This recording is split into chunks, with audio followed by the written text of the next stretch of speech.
मेहनत अगर सही डायरेक्शन में और सही अप्रोच के साथ, सही गाइडेंस के अंडर अगर की जाए, तो डेफिनेटली हम सभी को पॉजिटिव रिजल्ट्स देखने को मिलते हैं, जो भी हमारा टारगेट होता है। चाहे कोई भी कॉम्पिटिटिव एग्जामिनेशन हो या फिर कोई भी एक हिस्सा है आपकी लाइफ का, एक पार्ट है जहां पर रिक्वायरमेंट है कि आप थोड़ा एक स्ट्रेटेजी के साथ अप्रोच अपनी बनाए, तो जाहिर सी बात है कि कहीं ना कहीं आपको वहां सफलता मिलने के चांसेस ज्यादा होते हैं। अब मैं कहीं पर भी पूरे वीडियो में कहीं पर भी आपको ये नहीं बोलूंगा कि एसबीआई पीओ का एग्जामिनेशन आसान होता है, तो ये बात तो एकदम ही गलत है। लेकिन हाँ, हम एसबीआई पीओ को जितना मुश्किल मान लेते हैं, चाहे वो आपका प्री हो, चाहे वो आपका मेंस एग्जामिनेशन हो, उतना वो डिफिकल्ट नहीं है। इस टॉपिक पे थोड़ा सा हम डिस्कशन करेंगे, बहुत ज्यादा लंबा वीडियो नहीं होगा, 5 से 10 मिनट का वीडियो होगा। तो बात हम कर रहे थे, शुरुआत हमने की थी हार्ड वर्क को लेके, मेहनत को लेके, सही डायरेक्शन में अगर की जाए तो पॉजिटिव रिजल्ट्स मिलते हैं। उसके लिए ये जरूरी है कि आप एसबीआई पीओ का एग्जामिनेशन चाहे प्री का हो या फिर मेंस का हो, एक बार आप प्रीवियस ईयर के 3 से 4 साल के एग्जामिनेशन जरूर देखें। और यहाँ पे सीधा साधा हमारा कंपैरिजन रहेगा आईबीपीएस पीओ, क्योंकि सेम पीओ लेवल के एग्जामिनेशन है, दोनों में कंपैरिजन करेंगे, दोनों में देखेंगे क्या डिफरेंस है। एंड जो एक जनरल कंसेप्शन है हर एक स्टूडेंट का रिलेटेड टू एसबीआई पीओ की, बहुत ज्यादा देखिए, अगर हम उसके पर्क्स देखें, एडवांटेजेस देखें, उसके सैलरी स्ट्रक्चर देखें, तो डेफिनेटली एसबीआई पीओ की जो जॉब प्रोफाइल है या सब कुछ है वो थोड़ी सी बेटर है as compare to IBPS PO. But जो रियलिटी है वो ये है कि आईबीपीएस पीओ का एग्जामिनेशन डिफिकल्ट होता है एसबीआई पीओ से कंपेयर करने पे। अगर आप मतलब आपने कहीं से भी कुछ भी सुन रखा होगा, तो होता यही है कि सबसे पहले जब कोई भी स्टूडेंट तैयारी करना शुरू करता है, तो जो भी आसपास के लोग होते हैं, उनके फेलो एस्पायरेंट्स कह लो या फिर कोई ऑलरेडी वर्किंग है कहीं पे, तो उन्हीं से सुन के चीजें पता चलती है। एंड ये मार्केट पूरी इंडस्ट्री में, इसमें एडटेक में आप मान के चलिए, जो बैंकिंग इंश्योरेंस एग्जामिनेशन है, हर जगह एक ही बात बोली जाती है कि एसबीआई पीओ बहुत डिफिकल्ट होता है। अब नो डाउट पीओ लेवल का एग्जामिनेशन है, डिफिकल्ट तो है, लेकिन फिर भी आप अगर देखेंगे, अगर आप खुद जाएंगे पीओ के मेंस में, एसबीआई पीओ और आईबीपीएस पीओ, आप क्लियर कट बोलेंगे कि यार आईबीपीएस पीओ का एग्जामिनेशन ज्यादा डिफिकल्ट होता है as compare to SBI PO. ठीक है, थोड़ा सा डिटेल में और डिस्कस करेंगे, आगे कंटिन्यू करते हैं। तो सबसे पहले related to SBI PO exam pattern देख लेते हैं। प्री की अगर मैं बात करूं, दोनों में सेम ही, आईबीपीएस पीओ एसबीआई पीओ में 30 क्वेश्चंस, टोटल 1 घंटे का टाइम होता है। अब यहाँ पे जो अच्छी सबसे बेहतरीन बात है एज कंपेयर, अगर हम डिफरेंशिएट करें एसबीआई के examination with respect to IBPS, तो आप सभी को पता है कि एसबीआई के किसी भी एग्जामिनेशन में सेक्शनल कट ऑफ नहीं होती है, ओवरऑल कट ऑफ होती है। अब इस चीज का बहुत अच्छे तरीके से आप यूज कर सकते हैं, आप एडवांटेज ले सकते हैं, इसलिए मैंने ये सेशन आपके लिए लेके आया हूं, ताकि आपको थोड़ा बहुत मैं आपको गाइड कर पाऊं। क्योंकि अब देखिए, हमारे पास यही 2 एग्जामिनेशन बचे हैं जिनके अभी नोटिफिकेशंस आने बाकी हैं। आईबीपीएस पीओ अभी अभी हुआ ही है कि एसबीआई एक पीओ हो या क्लरिकल हो, किस अप्रोच के साथ, किस माइंडसेट के साथ आपको जाना है। एंड आपको भी रियलाइज, जब एक एग्जामिनेशन आप अभी आईबीपीएस पीओ का मेंस देंगे, एसबीआई पीओ का मेंस देंगे, आपको रियलाइज हो जाएगी उतना डिफिकल्ट नहीं होता। आईबीपीएस पीओ ज्यादा डिफिकल्ट है, वहां नंबर लेके आना ज्यादा डिफिकल्ट है, बिकॉज वहां पे आपकी सेक्शनल कट ऑफ भी है, ओवरऑल कट ऑफ भी है। एसबीआई में ऐसा नहीं है। ठीक है, तो ये आपका हो गया। तो मेंस एग्जामिनेशन के लिए ओवरऑल लिस्ट बनेगी आपकी, तो 1:10 के रेशियो में लगभग सेलेक्ट कर लिए जाते हैं। ये आपका मेंस का एग्जामिनेशन पैटर्न है। ठीक है, क्वांट हो गया, इंग्लिश हो गया, रीजनिंग हो गया, जीए हो गया, और आपका डिस्क्रिप्टिव 50 नंबर का। अब देखो, आगे मैंने ऑलरेडी पॉइंट्स लिख रखे हैं, वहां पर भी हम देखेंगे। ये केवल एग्जाम पैटर्न था, मेंस एग्जाम पैटर्न। ठीक है, ये सब आपको पता ही है रिलेटेड टू। डिफरेंट अलग क्या है एसबीआई के एग्जामिनेशन में, तो जैसा मैंने आपको बताया, एक बार मैं लिख देता हूं यहाँ पे। डिफरेंस ये है कि यहाँ पे नो सेक्शनल कट ऑफ, यहाँ पे केवल आपकी ओनली ओवरऑल कट ऑफ होती है। अब देखो इसका फायदा क्या है, प्री में आते हैं सबसे पहले। ठीक है, अब बहुत सारे देखिए, पूरी चीजें डिस्कस हम उन स्टूडेंट्स के लिए है स्पेशली जिन्होंने जस्ट अभी एग्जामिनेशन दिया है, एंड कोशिश उनकी पूरी है। देखिए, थोड़ा सा लेट गाइडेंस मिला, इसमें किसी भी बच्चे की कोई भी गलती नहीं होती है। ठीक है, तो मान के चलते हैं कि जस्ट अभी या पिछले 1-2 महीने से किसी स्टूडेंट ने तैयारी शुरू की है, उससे पहले क्यों नहीं की, हमारा कंसर्न नहीं है। अब उसका टारगेट ये है कि 1-2 महीने हो चुके, 1-2 महीने और हैं, प्री भी हो जाएगा, मेंस भी आपका हो जाएगा, इन 3 से 4 महीने में क्या स्ट्रेटेजी होनी चाहिए, राइट। अब हो सकता है क्योंकि आपने पहली पहली बार तैयारी करना शुरू किया है, तो आपका हो सकता है, अब देखिए मेन जो कंपोनेंट है रीजनिंग के, क्वांट के, रीजनिंग के आपके सिटिंग अरेंजमेंट पजल हो जाते हैं। ठीक है, और क्वांट में आपका DI हो जाता है, प्लस जो सबसे ज्यादा ट्रबल करता है एरिथमेटिक में, दैट इज क्वांट में, that is your arithmetic part, right. जो आपका प्रॉफिट लॉस हो गया, आपका speed, time, distance, pipes and systems, time work, ये सब टॉपिक्स हो गए।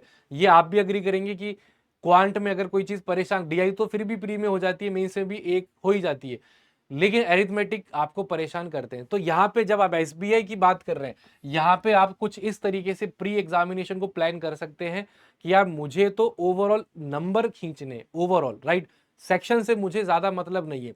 तो अगर आप क्वांटिटेटिव, इस क्वांट सेक्शन में मैं ये कह रहा हूं कि आप, चलिए यहां पे लिख लेते हैं, क्वांट वाले सेक्शन में अभी हम केवल प्री को डिस्कस कर रहे हैं, ठीक है। क्वांट वाले सेक्शन में आप क्या करो, आप केवल इनको टारगेट करो, अप्रोक्सीमेशन या सिंप्लीफिकेशन, दोनों में से जो भी आ जाए, नंबर सीरीज, ठीक है, फिर आपकी हो गई क्वाड्रेटिक, और एक DI कर लो, बस, ज्यादा नहीं, एक DI। आप अप्रोच बना के चलेंगे ना, तो सेलेक्टिव स्टडी से भी आप प्री भी क्लियर कर सकते हैं। केवल SBI की बात कर रहा हूं, ठीक है, IBPS में नहीं, बिकॉज ना सेक्शनल कट ऑफ भी है, केवल SBI में ये बातें लागू होती हैं जो भी हम डिस्कस कर रहे हैं। तो आप सेलेक्टिव स्टडी करके सभी सेक्शंस में, अगर आपको पता है कौन सा टॉपिक का वेटेज अच्छा खासा है और कौन सा आपकी रीच में भी है, उसका भी आपको ध्यान रखना है, किसमें आप ज्यादा कंफर्टेबल है, 101% कंफर्टेबल है कि इसमें से कोई क्वेश्चन आ जाए तो मैं कर ही दूंगा, राइट। आते हैं क्वांट पे। क्वांट में अरिथमेटिक नहीं करना, तो देखो क्या करना है, approximation, simplification, number series, quadratic, और एक DI कर लो। यहां से आसानी से आपके, आप मान के चलिए 14 से 18 क्वेश्चन आसानी से हो जाएंगे, बहुत आसानी से हो जाते हैं। मतलब 15 के आसपास क्वेश्चन, 15 प्लस तो अगर किसी ने एक महीने भी तैयारी की ना, उसके भी क्वांट में इतने क्वेश्चन तो प्री में कर ही लेता है। अब क्योंकि हमने चलो यहाँ पे इतनी अरिथमेटिक के टॉपिक प्रैक्टिस नहीं किए, तो देखो टाइम आपको कहीं ना कहीं तो डिवोट करना है ना। अब अगर सेक्शनल कट ऑफ नहीं है, वो एक एडवांटेज है, बट उसका हम फायदा कैसे उठाएंगे कि किसी एक सेक्शन को, चलो ठीक है, थोड़ा मॉडरेट सा प्रिपेयर कर लिया, बट उतना टाइम किसी और टॉपिक को तो दोगे, किसी और सब्जेक्ट को तो दोगे, वहां पे स्कोर ज्यादा खींचना है। तो अगर यहाँ पे आप थोड़ा टाइम बचा रहे हो कि चलो अरिथमेटिक छूना ही नहीं है, कोई दिक्कत नहीं है, लेकिन उतना ही टाइम फिर आपको रीजनिंग में भी देना होगा। फिर आपको रीजनिंग में कोशिश करनी है कि 30+ मार्क्स आए आपके, ठीक है। अटेम्प्ट की मैं बात नहीं कर रहा, यहाँ पर भी 14 से 15 ये मार्क्स, 14 से 18 ये मार्क्स लिखे हैं, अटेम्प्ट में मत आप फंसना। अटेम्प्ट में तो बहुत लोगों को देखेंगे 80-90 अटेम्प्ट होते हैं, सिलेक्शन प्री नहीं होता, तो अटेम्प्ट को हम कंसिडर ही नहीं कर रहे, मैं तो मार्क्स बोल रहा हूँ, ठीक है। तो अगर आप यहाँ पे थोड़ी सी कर रहे हैं कि चलो ठीक है अरिथमेटिक नहीं हो रहा, कोई दिक्कत नहीं, लेकिन वो टाइम का क्या करोगे, वो वेस्ट नहीं करना। उस टाइम में फिर आप रीजनिंग इतनी स्ट्रांग कर लो कि आपके 30+ मार्क्स आसानी से आ जाए। अगर 30 यहां मानते, 15 यहां मानते, 45 नंबर हो गए। अब आपका बचता है इंग्लिश। इंग्लिश में 15+ स्कोर करना कोई बहुत बड़ी बात नहीं है। तो 30, 40, 45, 50, 60, आराम से आपके 60+ स्कोर आ रहा है। अब ये कोई फुल एंड फाइनल तो नहीं है कि सर ये तो 60 ही हुए, भाई 60+ है ना। एक बात देखो, यहाँ पे क्या आप केवल 15 क्वेश्चन लेके आ पाओ, क्या पता 17-18 हो जाए, रेंज लिखिए ना। यहाँ पे क्या पता 31-32 हो जाए। इंग्लिश में 15 तो मैंने बहुत कम मान लिए। जनरली अगर आप मॉक टेस्ट में भी जाओगे ना, आपके 20+ तो आते हैं, बट मैं तो लोअर एंड पकड़ के चल रहा हूँ। तो अगर आपने ये चीज भी इस हिसाब से प्लानिंग के साथ भी अगर आपने प्री दे दिया, तो आपके 60+ स्कोर तो कहीं पे भी नहीं जा रहा। और हमने लोअर साइड पे किया है, तो 70 के आसपास, तो 65 to 70 आपका आराम से आएगा, बिना ज्यादा हड़बड़ी करे, जल्दबाजी करे कि ये भी पढ़ लें, ये भी पढ़ लें। ये सारी बातें उन फ्रेशर्स के लिए, स्पेशली जिन्होंने 1-2 महीने से तैयारी शुरू की है। तो आपका माइंडसेट क्या होना चाहिए, और इसी तरीके से आप अपना जो भी आपका प्री का मॉक टेस्ट है ना, दे के देख लेना। अगर आपकी अभी उतनी तैयारी नहीं है तो 10-15 दिन और रुक जाओ, लेकिन जब भी मॉक टेस्ट दो, आप पीछे मत पड़ना कि क्वांट में यार मेरे 15 ही क्वेश्चन हो रहे, 16 ही हुए, तो आप पैनिक कर जाओ, उस वजह से रीजनिंग खराब हो जाए, इंग्लिश खराब हो जाए, ये मत करना, ठीक है। अब अगर आप क्वांट में कुछ चीजें छोड़ रहे हो, तो वो टाइम आप कहीं ना कहीं तो डिवोट करोगे ना। अब सेम उल्टा भी हो सकता है, अगर आपको रीजनिंग में दिक्कत है, सिटिंग अरेंजमेंट पजल, तो छोड़ दो, पूरा ही छोड़ दो, तो आपके यहाँ पे नंबर भी नहीं आएंगे, फिर 15 के आसपास ही आएंगे, तो फिर यहाँ पे 30+ खींचो। अब आप बोलो कि क्वांट में भी छोड़ देते हैं, डी ये एरिथमेटिक, रीजनिंग में पजल सेटिंग अरेंजमेंट छोड़ देते हैं, तो फिर मैं आपको ये बोलूंगा फिर आप सब कुछ ही छोड़ दो, क्योंकि सब कुछ आपने छोड़ ही दिया। इंग्लिश में 30 में से 40 नंबर तो आएंगे नहीं, 30 में से ज्यादा से ज्यादा 25 के आसपास आ जाएंगे, बाकी के नंबर कहां से लाओगे फिर, ठीक है ना।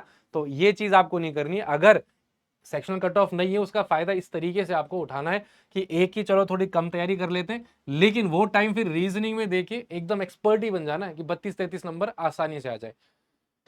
ठीक है, कुछ ना कुछ दोनों में से कोई ना कोई तो फेवरेट सब्जेक्ट, अच्छा सब्जेक्ट लगेगा ना। सारी बेकार लग रहे हैं तो फिर आप पढ़ोगे कैसे? फिर आपका कुछ होना ही नहीं, ना प्री निकलेगा ना मेंस निकलेगा। इस चीज का आप जरूर ध्यान रखें। ठीक है, सेम चीज हम मेंस में भी अभी देखेंगे। तो करना क्या है आपको, हमारी अप्रोच क्या होनी चाहिए, कम से कम एक सब्जेक्ट तो सुपर स्ट्रांग आपको बना ही लेना है प्रीलिम्स में और मेंस में, क्योंकि आपका इंग्लिश, रीजनिंग, क्वांट है, जीए है और फिर इंग्लिश का डिस्क्रिप्टिव भी है, उसकी भी बात करेंगे। तो कम से कम उनमें से 2 सब्जेक्ट तो आपको अपने एकदम सुपर स्ट्रांग, मतलब एकदम प्रो लेवल का आपका concept clarity, speed, accuracy, knowledge, in depth, हर चीज होनी चाहिए। ये बहुत एक इंपॉर्टेंट पार्ट है, बिकॉज आप ये डिस्क्रिप्टिव को बहुत हल्के में ले लेते हो। ये मैंने खुद भी ये चीज की है और ये मैंने स्टूडेंट्स को करते हुए भी देखा है कि डिस्क्रिप्टिव की तैयारी कोई करता ही नहीं है। डिस्क्रिप्टिव की तैयारी मेंस के 1 या 2 दिन पहले करते, और उसमें भी आप खुद इस चीज से एग्री करोगे कि आप क्या करते हो। डिस्क्रिप्टिव के लिए आप जस्ट 1-2 दिन पहले टाइप ऑफ लेटर्स देख लिए, लेटर के टाइप्स कितने होते हैं गूगल पे सर्च कर लिया, फॉर्मल किस तरीके से लिखते हैं, इनफॉर्मल किस तरीके से लिखते हैं, कहाँ पे वो द जिसको भी आप एड्रेस कर रहे हैं, एड्रेस कहाँ पे होना चाहिए, डेट कहाँ पे होनी चाहिए, सेमी कॉलन, कॉलन, कॉमा कहाँ लगेगा, नीचे सिंसियरली कैसे लिखना है, लेफ्ट है राइट है, वो सब देख ले तो 1 या 2 दिन पहले, और कुछ नहीं। और लेटर तो चलो फिर भी ठीक है, अगर मैं ऐसे राइटिंग या प्री से राइटिंग प्रेसी, इसमें एग्जैक्टली देखो क्या आता है आपके डिस्क्रिप्टिव में, लेटर राइटिंग एंड ऐसे है, ठीक है, लेटर एंड ऐसे ही है। तो ऐसे राइटिंग में आप बिल्कुल भी कभी भी एक बार भी, अगर आपने, मतलब कुछ बच्चे चुनिंदा हो सकते हैं बट मेजरली 90% तैयारी नहीं करते हैं। आप खुद देखना, अगर आपने पहले कभी मेंस का एग्जामिनेशन दिया है तो क्या मेंस के एग्जामिनेशन से पहले 3-4 एसेज आपने ऑनलाइन दिए हैं या फिर खुद ही बैठ गए हो कि चलो ये टॉपिक है, ठीक है, एंड इस पे मैं लिखता हूँ, टाइम में आपने नोट किया कितने टाइम में लिखना है? कोई नहीं करता। और आप उसका वेटेज देखिए, 50 नंबर का है, उसको स्टूडेंट बहुत हल्के में ले लेते हैं। 50 नंबर सीधे सीधे आपके यहाँ पे है, यहाँ पे भी आप नंबर खींचते हो तो ओवरऑल मार्क को स्कोर करने में बहुत आसानी हो जाती है। तो डिस्क्रिप्टिव पे बहुत अच्छे से आपको ध्यान देना है, कोशिश करो यहाँ पे 35 से 40 नंबर या 40 प्लस आ जाए तो बहुत ही ज्यादा अच्छा है, बट स्टिल 35 टू 40 की रेंज में आ रहे हैं, then also it is very good. अब आते हैं कि चलो मेंस की बात करें, तो मेंस में देखो, जन जीए सेक्शन जो है इसको अपनी प्रायोरिटी रखो। जीए चलो यहाँ पे रख लेते हैं। मेंस की अगर मैं बात करूं, यहाँ पे लिख देते हैं, अगर मेंस की हम बात करें तो टॉप प्रायोरिटी आपको देनी है जीए सेक्शन को। ये आपको बहुत लोगों ने बताया, हम लोग भी बताते हैं, पुष्पक सर से भी आपने सुना होगा, प्रिया मैम से भी सुना होगा। अब जब सब लोग एक ही बात कह रहे हैं तो कुछ ना कुछ तो वजन होगा ना, उस बात में इंपॉर्टेंस होगी, बिल्कुल है। अब हम बात कर रहे हैं एसबीआई पीओ मेंस एग्जामिनेशन की, जहां पे सेक्शनल कट ऑफ है नहीं, ओवरऑल नंबर आपको खींचने हैं जैसे तैसे करके, तो उसमें ये सेक्शन आपकी बहुत हेल्प करेगा। नो डाउट ये मुश्किल भी है, लेकिन आपने क्वांट में भी तो कटौती करी है ना, डिक्रीज कटौती की है ना, उतनी प्रैक्टिस नहीं की ना, उतने हाई लेवल की डीआई सॉल्व नहीं किए ना, तो ये जो टाइम यहाँ पे बचा था कहीं तो दोगे। रीजनिंग में भी तो चलो ठीक है, रीजनिंग में फिर भी आपने अच्छी खासी तैयारी कर ली है, प्रैक्टिस कर ली है, क्वांट को लेके चलेंगे थोड़ा सा मुश्किल था। इंग्लिश का डिस्क्रिप्टिव की अच्छी आपको प्रैक्टिस करनी है, तो यहाँ पे आप कम से कम जीए अपना स्ट्रॉन्ग सेक्शन, अब या तो जीए के साथ रीजनिंग उठा लो या फिर इंग्लिश ऑब्जेक्टिव प्लस डिस्क्रिप्टिव, इन दोनों में से एक उठा लो, कोई सा भी, एकदम बढ़िया लेवल की तैयारी। इंग्लिश की अगर आपको लगता है sir English as compare to reasoning आसान है, मैं तो कह रहा हूँ इंग्लिश उठा लो। इंग्लिश में फिर आपको एकदम अच्छा परफॉर्मेंस करना है। मेंस का पैटर्न देखो एक बार, ठीक है, इस 50 में से मैं कह रहा हूं कम से कम आपके 35 के आसपास लेके आओ। और ऑब्जेक्टिव की बात करें इंग्लिश, 35 क्वेश्चन 40 नंबर, यहां पे आप कम से कम 25 से 30 लेके आओ। अगर 25 भी पकड़ते हैं, 25 तो आपका बहुत अच्छा स्कोर हो जाएगा आउट ऑफ 40। 25 से 30 अगर आप मेंस में लेके आ रहे हैं, ये प्री वाली बात नहीं है जो 30 में से आप 27-28 कर दिए। मेंस का पेपर है, बहुत सारे क्वेश्चंस आपके ऊपर से चले जाएंगे, लैंग्वेज वो कैब इस तरीके से आती है, बट सारे नहीं जाते, डुएबल होता है। एंड हम तो 2 ही सब्जेक्ट तैयार कर रहे हैं ना, एक आपका जीए प्योर थियोरिटिकल है, जितना रट सकते हो, जितना याद कर सकते हो, जितना समझ सकते हो उतना करो, और एक इंग्लिश कर रहे हो। अब ऐसा नहीं है कि हमने क्वांट और रीजनिंग बिल्कुल छोड़ दिया, वहां पर भी हम मिनिमम नंबर ऑफ क्वेश्चंस तो वहां पर भी करेंगे ही, करनी ही है, एंड रिलेटेड टू रीजनिंग आपके लिए एक वीडियो कुछ ही दिनों में, मतलब कल ही हो सकता है, हम लेके आएंगे कि एसबीआई पीओ में रीजनिंग की स्ट्रेटेजी आपकी क्या होनी चाहिए प्री में और मेंस में, वो भी हम डिस्कस कर लेंगे डिटेल में। बट यहाँ पे मैंने आपको एक जस्ट एक एडवाइस दी है कि अगर आप मेंस की बात करें, एकदम स्ट्रॉन्ग कर लीजिए आप इस जीए सेक्शन को, प्लस आप रीजनिंग और इंग्लिश में से कोई एक सेक्शन उठा लो। आपका खुद का अगर लग रहा है कि सर इंग्लिश ज्यादा बेटर है, तो English plus objective plus descriptive एकदम नेक्स्ट लेवल की तैयारी कर लो, यहां से आपके अच्छे खासे नंबर आ जाएंगे।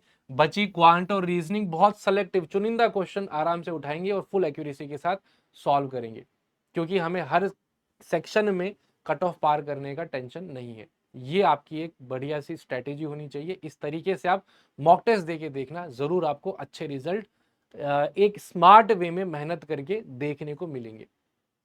ठीक है, इससे रिलेटेड और कुछ भी आपको पूछना हो तो डेफिनेटली आप मुझसे पूछ सकते हैं कमेंट सेक्शन में। बाकी बात रही रीजनेबिलिटी सेक्शन की, तो मैंने आपको बताया ही था कि वो हम आपके लिए जरूर लेके आएंगे कुछ ही टाइम में, या तो कल ही आपको मिल जाएगा।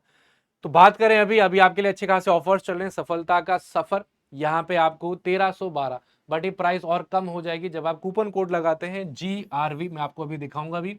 एंड यहाँ पे एक मंथ का जो एक साल का जो सब्सक्रिप्शन है, प्लस आपको 4 महीने एक्स्ट्रा भी मिल रहे हैं, which is more than sufficient to prepare for any competitive banking या इंश्योरेंस एग्जामिनेशन। चलिए एक बार मैं फटाफट आपको दिखा भी देता हूँ हाउ टू अप्लाई दिस। तो just visit our website that is text book